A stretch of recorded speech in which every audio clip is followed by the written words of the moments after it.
Sometimes you just can't tell if you're lucky or unlucky. That time it was a Saturday morning.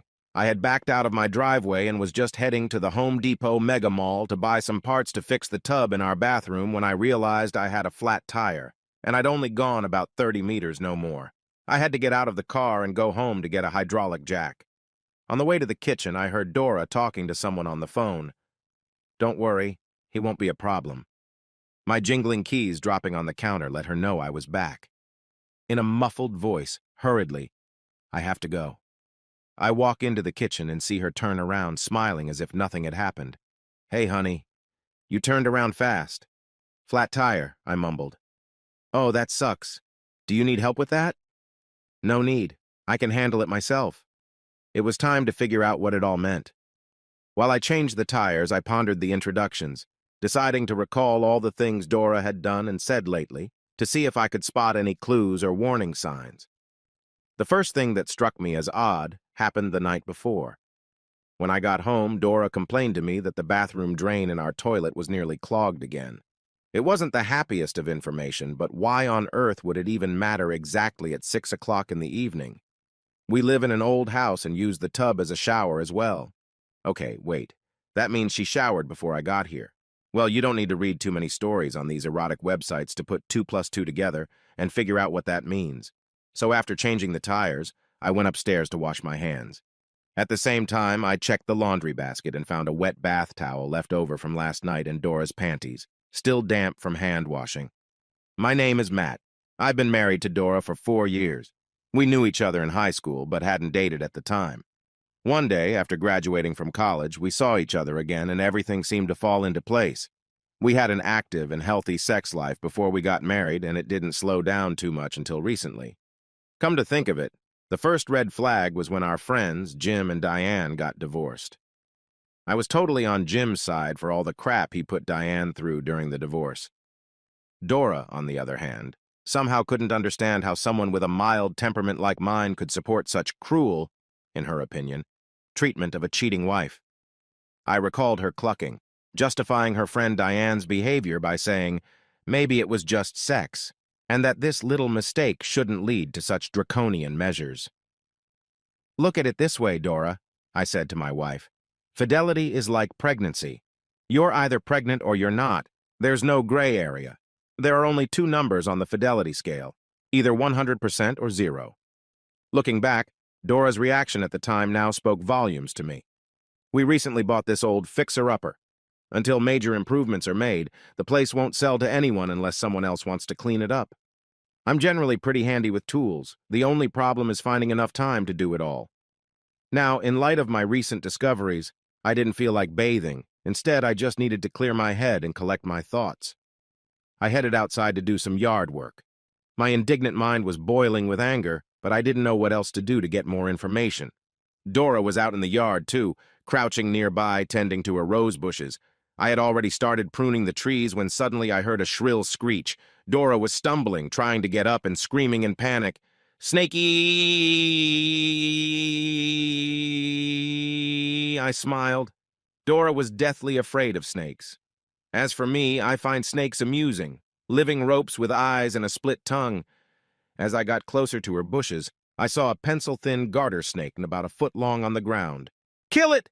Kill it!" Dora yelled from a safe distance. I lied. "I don't see anyone. Are you sure?" Hell yes, it was huge. Look closely. While Dora looked out the door, I picked up a foot-long twig from the ground and threw it in her direction. "Is that her?"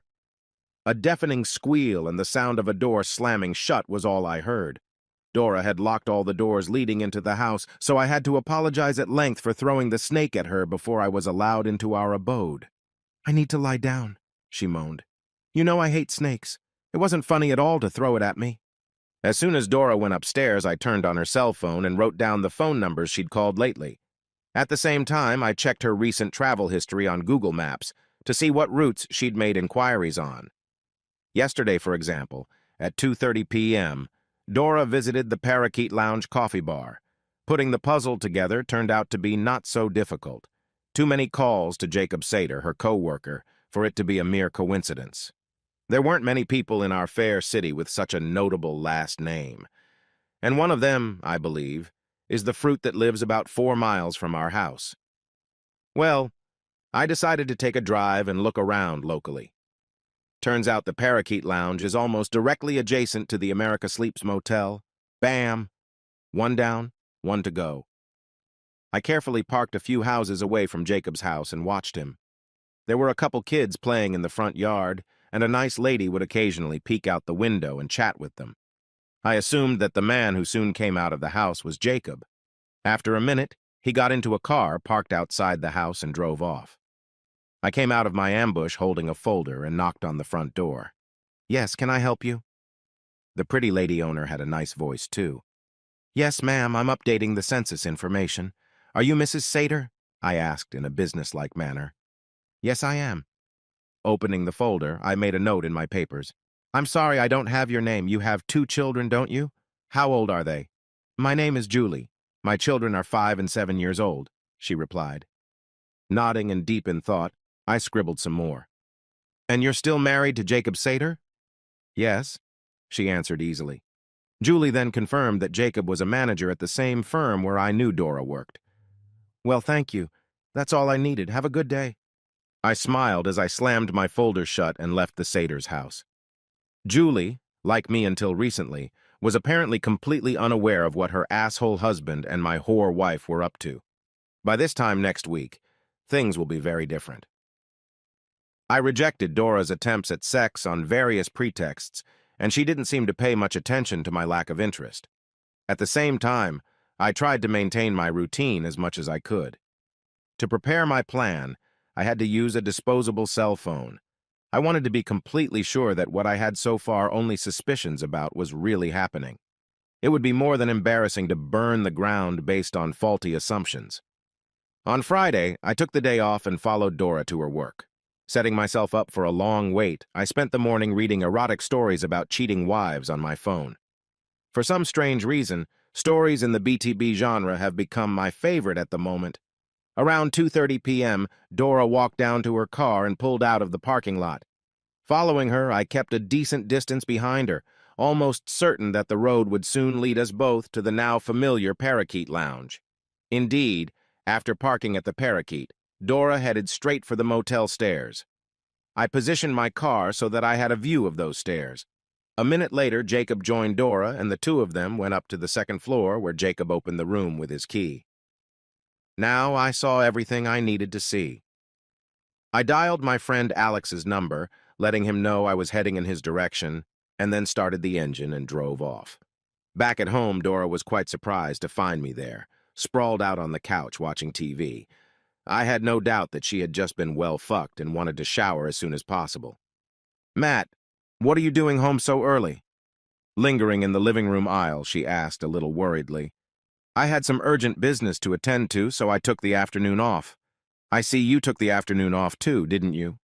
As if nothing had happened, I asked her a counter question in a steady voice. I wondered what she'd come up with as an excuse. "I spilled a drink on myself, so I decided to go home and take a shower. I'll be down soon, and let's go out for steak." Wow, Dora showed impressive agility and quick thinking in an unexpected situation. Wow, I, unlike her, could barely contain myself. While I waited for Dora, I had removed the regular doorknob from the bathroom door and replaced it with one that could only be opened from the bedroom side. The door opened from the bedroom to the bathroom, and now, once inside, Dora would be stuck. In the bathroom itself, we had no window, only a hood in the wall. The door, on the other hand, like all the other doors in the old house, was a rather heavy wooden door. After a while, I tiptoed up the stairs and heard the bathroom door click shut. I pulled the handle from the outside to make sure it was securely locked. A few seconds later, there was a hysterical squeal. Dora was pounding on the door, but the pounding wasn't as loud as her panicked screams. I turned on the radio next to the bed and turned up the volume to drown out the screams. You see, I had borrowed 2 very large snakes, yellow anacondas, from my herpetologist friend Alex. They were each about 2.5 meters long and about the girth of my hand. They were too big to slip under the door, so I put them in the tub and pulled back the curtain. Anacondas aren't poisonous, but when they get really hungry, they can attack. Alex feeds them well, so it'll be a few weeks before they're any more dangerous. "Matt, let me out, Matt. Please let me out." The screams from the bathroom continued. Maybe Jacob can help you. What's his number? I went to the door and asked loudly. Oh, oh God, I'm sorry, Matt. It was just sex. I love you. Please let me out.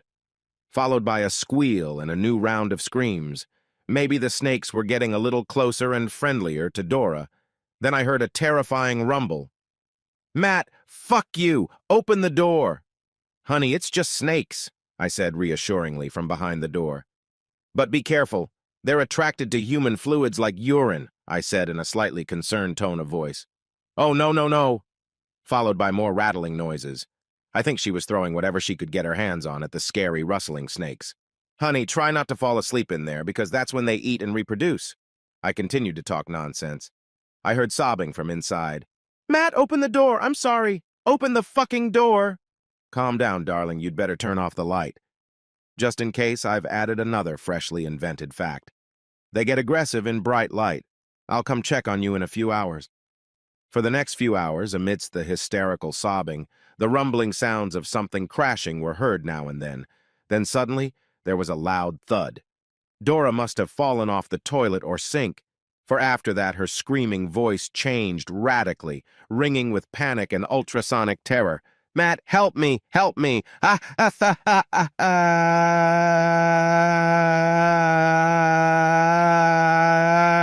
Get off of me! Get off of me, Pennsylvania!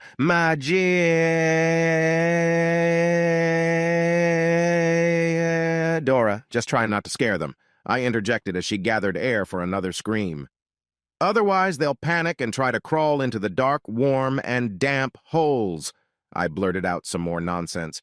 All this noise and rumbling made it too disturbing to sleep in the bedroom, so I moved to the living room and slept on the couch.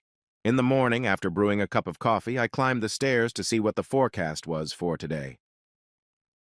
How are you doing, darling?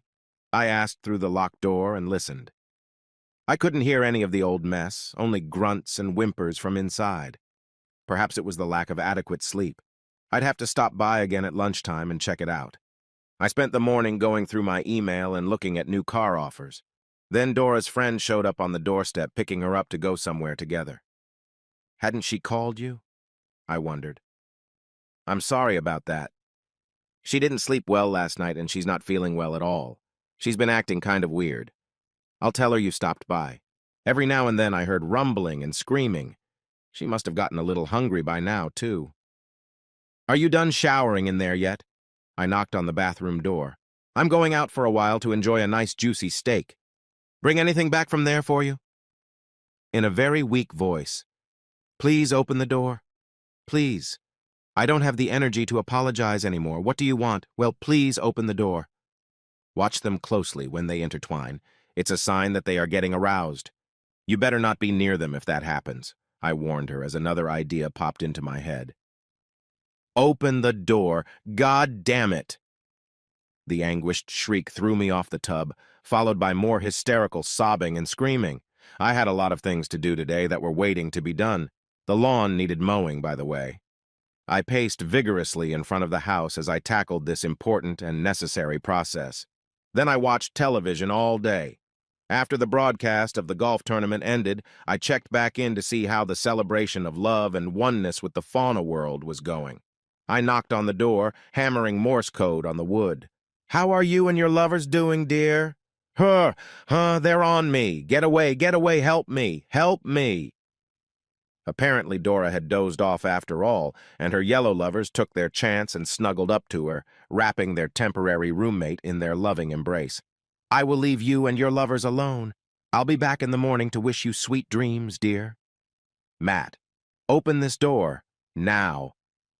What a bossy little thing. Well, I guess I'll leave her in timeout for a while longer. The crying and screaming continued at random times throughout the night. I slept in the distance again, on the now familiar living room couch. With my steaming morning coffee in hand, I climbed the stairs again and put my ear close to the wood paneling. Not a sound could be heard from inside. Maybe she had managed to get some rest after all. I cautiously opened the door. Dora lay passed out, wedged between the wall and the toilet. The bathroom was chaotic and a complete mess. I put the 2 snakes into the canvas bags Alex had provided me. It only took a few minutes to put the regular doorknob back on. Then I used my phone to take a video of a ragged Dora sleeping in the toilet bowl's embrace and document the damage she had done during her confinement. Finally, I called 911 and informed them that my wife had lost her mind. I had thoughtfully stashed the canvas bags of anacondas in the trunk of my car. When the patrol car arrived, I told them how Dora had first locked herself in the bathroom and then suddenly started trashing it. I didn't know if she was stoned or abusing drugs, but she was screaming something unintelligible and raving about the snakes around her. Yes, she was acting completely paranoid, like she was crazy. Of course, I agree with you, officers. She definitely needs some psychiatric help, and I'm willing to sign all the necessary paperwork for my wife to get it. When they tried to move Dora out of the way, she started kicking and screaming, "Snakes! Get away from me!" and swung her arms wildly at the cops. It took the efforts of two burly officers to subdue her. As they took a collapsed Dora outside, they informed me that they would be taking her to the hospital for further observation. Before leaving, the cops took pictures of the upside-down bathroom, checked the lock on the door, jerked the knob back and forth, and searched for snakes without success. On the way to the hospital, I stopped by Alex's house. Both snakes, in my opinion, were not hurt in the slightest, and seemed even quite squirmy after their adventures. I promised to treat Alex to a big steak for dinner. I think I deserved at least an Oscar nomination for supporting actor for my performance in the hospital. I couldn't have gotten more sympathy from the nurses and doctors. They assured me that my wife's case, although unusual, happens several times a year. I peered through the window inside the room and saw that the orderlies had Dora securely encased in a straitjacket. The sedatives should help her regain her composure over time. The doctors have convinced me to agree to keep her in observation for at least a week. I don't think this will reflect well on her resume. The report I received a week later was not very encouraging for Dora. Every time someone or something near her moved, she pounced on it and screamed. The patient also kept going on and on about how I had locked her in a bathtub with snakes to punish her for her cheating. Her cheating? How? She's having an affair? I continued, to the best of my ability, to play my best husband-caught-off-guard role. Someone she works with named Jacob, they told me. Shit, I need to sit down. I don't feel so good. So you think it's guilt that's got her off the rails? The brain is a very complex thing. It's hard to say what caused her to snap. They sympathetically handed me a glass of water. There were no snakes in there, so what's going to happen to her now? I asked her attending doctor. We have drawn up the necessary paperwork to keep your wife under observation for another 2 weeks, he replied. I called my lawyer and asked him to start divorce proceedings. He, in turn, contacted Dora and Jacob's employer and began working on a settlement agreement. Jacob is a manager at their company and Dora is not, so they didn't have to mix their bodily fluids in the most outrageous way. While Dora is being treated for her nervous breakdown, she can't be served with divorce papers. No problem. They'll be waiting for her when the medical examiners do release Dora. She'll also have to find another job. I hear Julie's also declared it's hunting season on Jacob's former employer. By the way, Jacob himself, I just found out, also went into the same hospital for a little while. Turns out he was bitten by a poisonous snake he found in his car. They had to amputate a few extra fingers. I bought a poster like this and put it up in my office. A snake may shed its skin, but it's still a snake. Remember that before you let certain people into your life.